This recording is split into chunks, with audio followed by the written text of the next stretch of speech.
Are you thinking about moving to a rural town just outside of Portland? Well, you're going to want to stick around for this video because in today's video, we're going to be sharing with you 4 rural towns just outside of Portland. And if you stick around to the end, you're going to hear a bonus town that we want to share with you. And we're getting after it right now.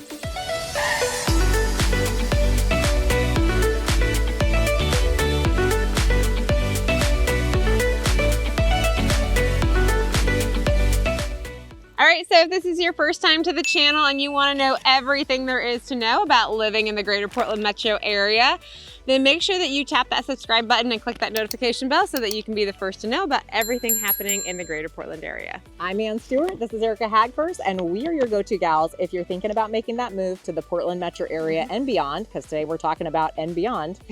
All of our contact information is in the description below, so hit us up. We love getting the communication from you guys, the texts, the emails. We'll jump on a Zoom if you're making that move, so we can help you make that smooth transition to the Portland metro area. So in today's video, we are going to talk about the rural. And why are we doing that? Because rural. Say that 5 times fast. Not easy to do.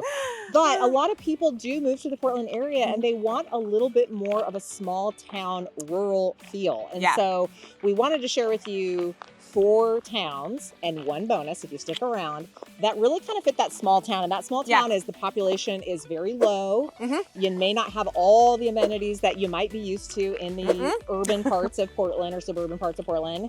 You'll see a lot of acreage properties, but you can also see some residential new construction in some of these rural towns too, because, well, Portland's pushing out a lot.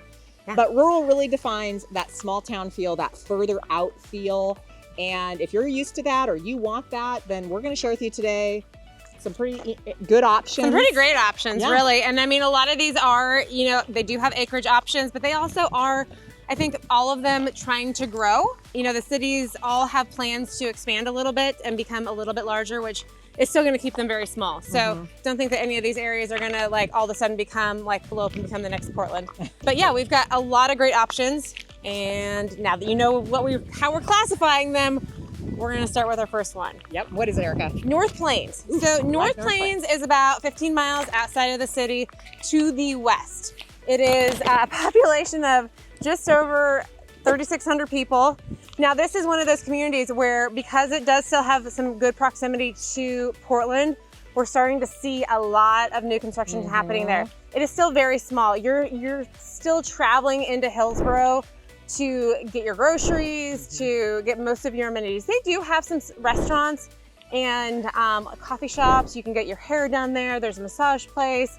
And you're close to the freeway. And you're very close to the freeway. This is actually, so North Plains is still part of the Hillsborough School District. So if you're worried about schools for your kids, then Hillsborough is the 4th largest school district in all of Oregon. There's 2 elementary schools that North Plains would feed into, 1 middle school, and then they go to Glencoe High School.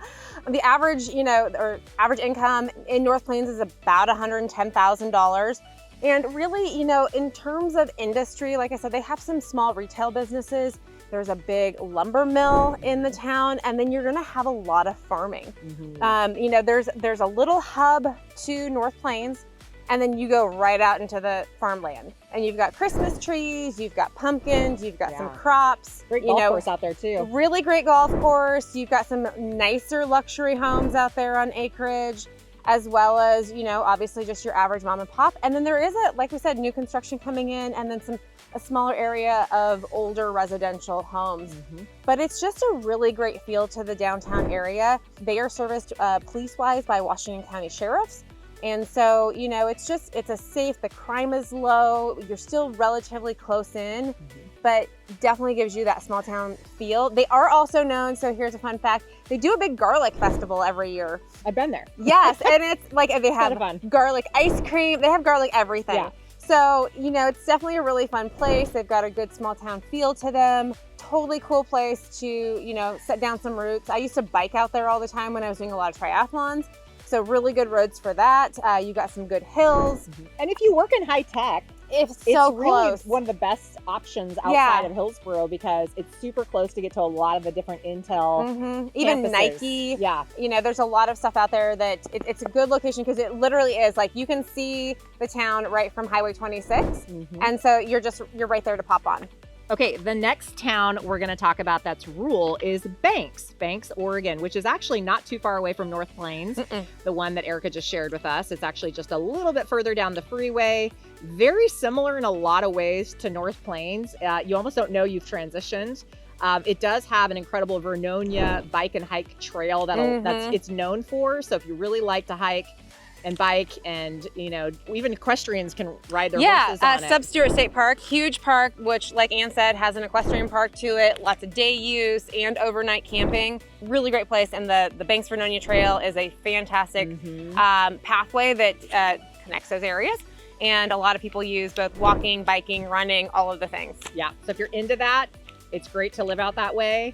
And then it's not a very big town. So like we said, a lot of these towns are, you know, population's not very big. So it's under 2,000 people in Banks. Now, Banks is very similar to North Plains in that there's a ton of acreage. And a lot of people who live out in Banks, they've been there for generations. A lot of these areas still have the original families that homesteaded, and they own these properties forever. So you drive out to Banks and it's quite beautiful to drive through the Banks area. It's hilly. There's a ton of rural farmlands, agriculture. Dairies. I know a lot of generational dairy farmers out in the area. Absolutely. And so that's part of the beauty of living in these smaller towns, is that you still get that feeling like it's from a long time ago, and people really value living in those areas. But as any area happens to change, just here in the Portland area, people have sprawled out. And so we see a lot of people buying up acreage in those areas to own acreage. You might be one of them. You might be saying, where do I buy acreage in the Portland area and have a small town feel? Well, Banks is a fantastic option, and it's still close in. It's about 25 minutes from the downtown Portland area. Just like North Plains, you can hop on the freeway really conveniently from Banks and get a straight shot off Highway 26 going all the way to downtown. If you work in the high tech and you want to be closer in and be close to your Intel campuses or whatever high tech industry you're in, it's very close. It's a great option because you're going to avoid a lot of traffic if you live out there going to the back roads to some of the campuses. So we usually recommend, if you're looking for rural properties, that you know you kind of stay near the Highway 26 area because, you know, quite frankly, it's one of the better, you know, locations. And prices aren't going to break the bank entirely. You know, you can get acreage property below $1 million, which in the Portland metro area is kind of hard to do without having something that's a major fixer.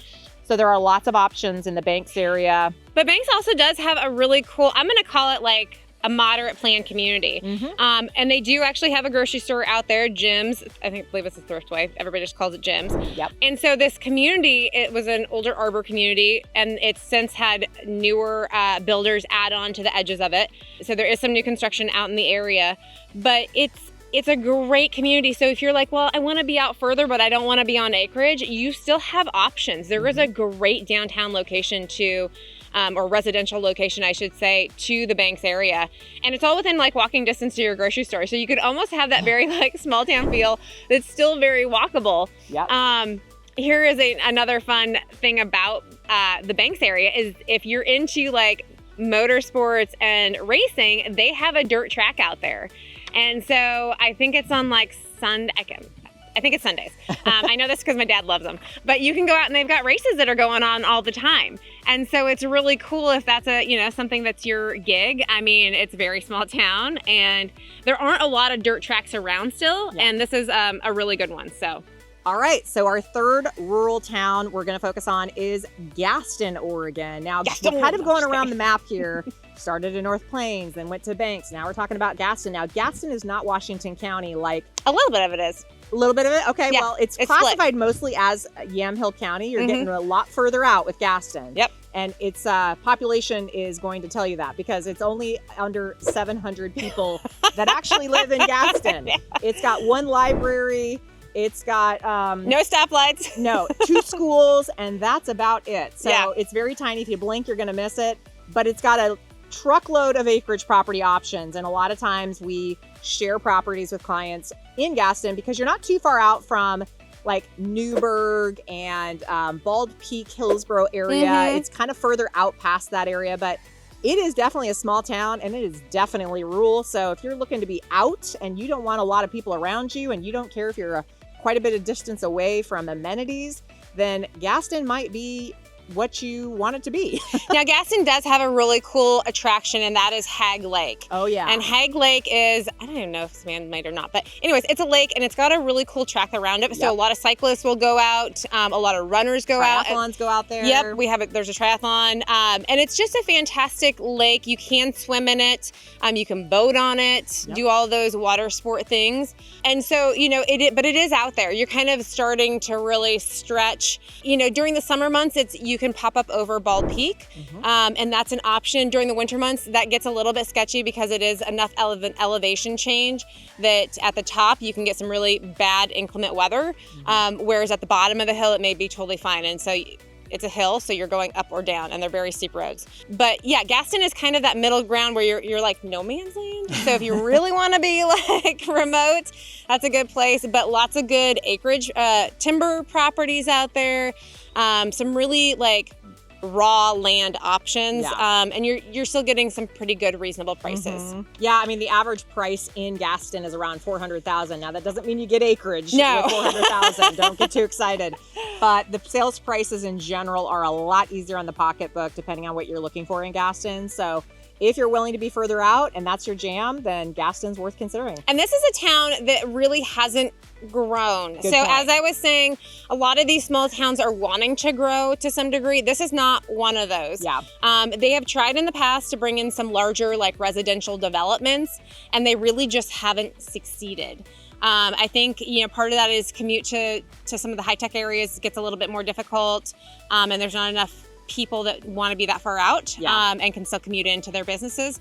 But that being said, if you want to stay small, this could be your thing. And I mean, they've got like a coffee shop and they've got some little shops in their little downtown Main Street, like blink and you miss it. They do have a post office though.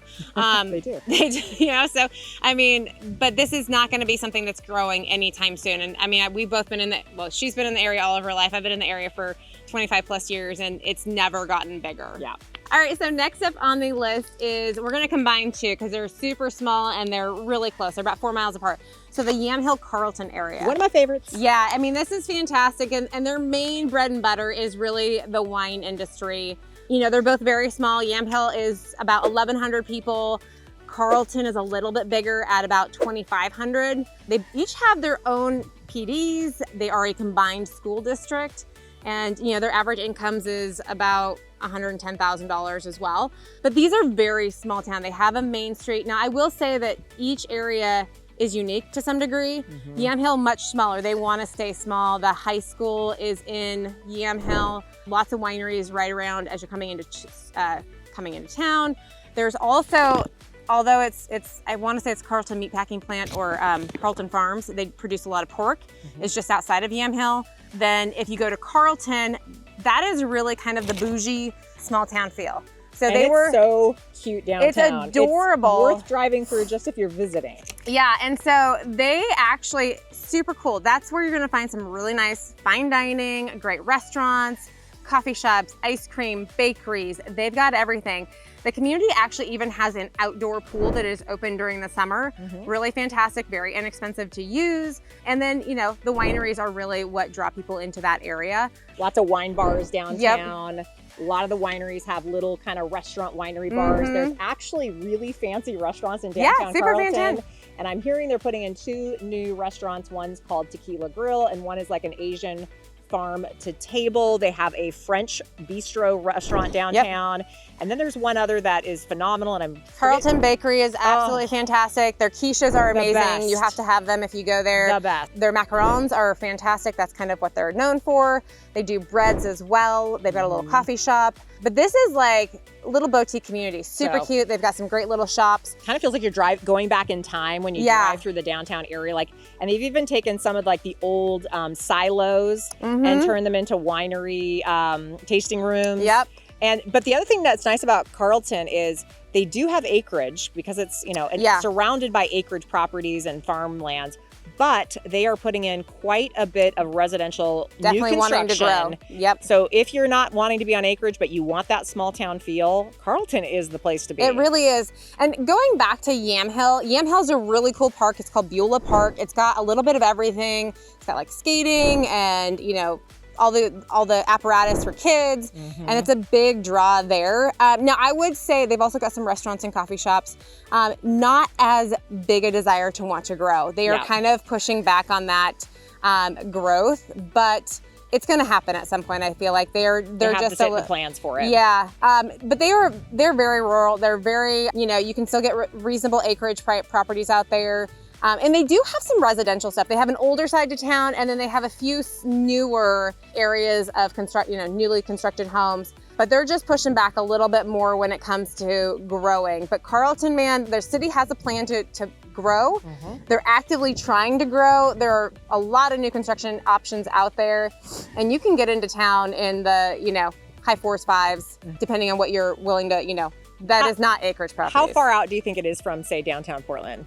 You're probably looking at about, I mean, all of these are no traffic people. Yeah. So, I mean, on a really good day, I would say that you're closing in on 45 minutes to an hour. Yeah. And how close are you to Newberg? You're pretty close. You're close to Newberg, but you're also really close to McMinnville. So, you know, the main road, so as we've kind of taken this little tour on the west side, both Yamhill and Carlton are on Highway 47. Drives right through the main street of town.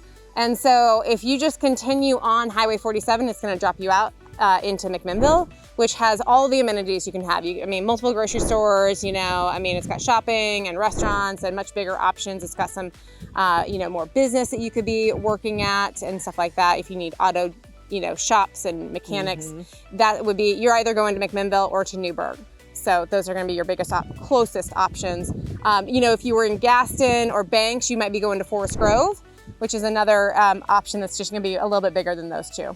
So, but the Yamhill Carlton area, really hard to beat. I mean, stunning backdrop, and just if you love wine or you like wine even, you're really gonna like be at home here.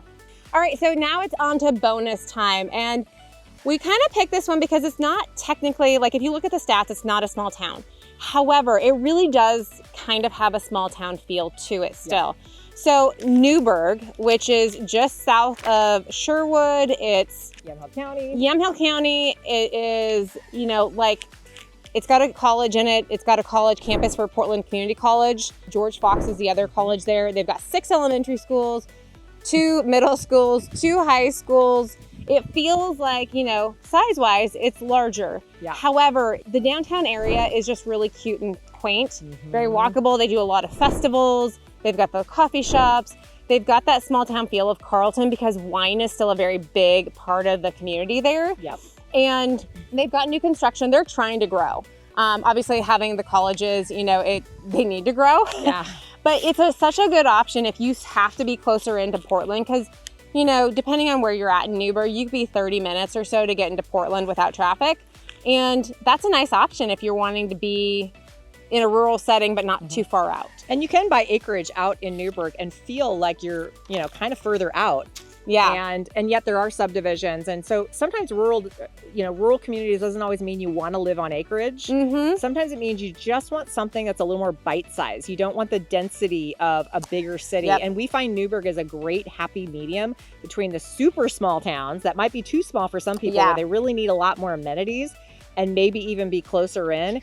And yet you're not, you know, you still feel like you can know people in the community. It's a close-knit community. It has grown over the years, there's no question, because it's kind of the gateway to the wine country and Yamhill County. It's one of the bigger. And for so long, we would encourage people to look at Newberg as a great option because it was very affordable. Yeah. And that has, you know, changed a little bit over time as more people have found it and realized it is a really great option. It's also kind of a nice in-between property. So like, maybe you need to have both proximity to Portland and Salem. And it is a good middle ground. You're not that far to get out to I-5 if you need to. You just pop out McKay and Allen Road and you're right there. Yep. It's kind of that nice happy medium all the way around. You do have the small town feel. You can get to know your neighbors. It's not super dense. You can be rural, like on acreage if you want to, or you can just be in the community. So it's kind of that like perfect little balance. You've got a grocery store that's relatively close. You're not having to drive a minimum of probably 20 minutes to get to your grocery store. And so, you know, it's just that in between ground. If you're not quite ready to commit all the way to, you know, really rural, I mean, here's your middle ground to try out. So Newberg is fantastic. Love it. Like to spend a lot of time there, and you know, they've got everything that you're going to need. Yeah, and they've got some really dynamic restaurants. They've got a ton of coffee shops. And yeah, we just love Newberg. We recommend it to a lot of people who are trying to get to kind of a smaller community outside of Portland. Hey, thanks for joining us on this video about the 5, because you stuck around for the bonus, rural towns just outside of Portland. Rural. If you can say it 5 times fast, let us know. We'd love to see that. And if you think we missed a town, comment below. Put your thoughts and comments below. We'd love to hear from you. What did we miss something? Do you think there's another rural town on the west side that we should be focusing on? Because we'll do another video on it if that's the case. So. And if you have questions about a rural town that you're interested in possibly making a move to, hit us up. All of our information's in the description below. We'd love to connect with you and see how we can help you. All right, see you on the next video.